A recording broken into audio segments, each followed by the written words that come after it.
দেখো আজকের পৌষ সংক্রান্তি, তাই আমরা সাজের পিঠা বানাবো, তাই গুড়ি কুটতেছি আমন্ড দিস্তায় দিয়ে।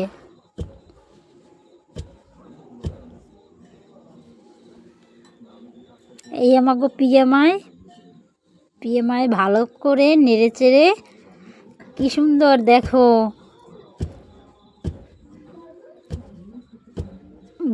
মানে ঢেকিতে পার দেয়।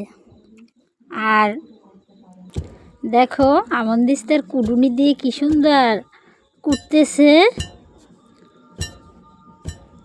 আগের দিনে লোকেরা ঢেকিতে পার দিত, এখন আর ঢেকি নেই, খুব কম, দেখাই যায় না।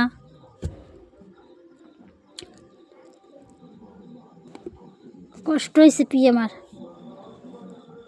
আবার চালু হয়ে গেল তার কোটা। Tata, bye bye.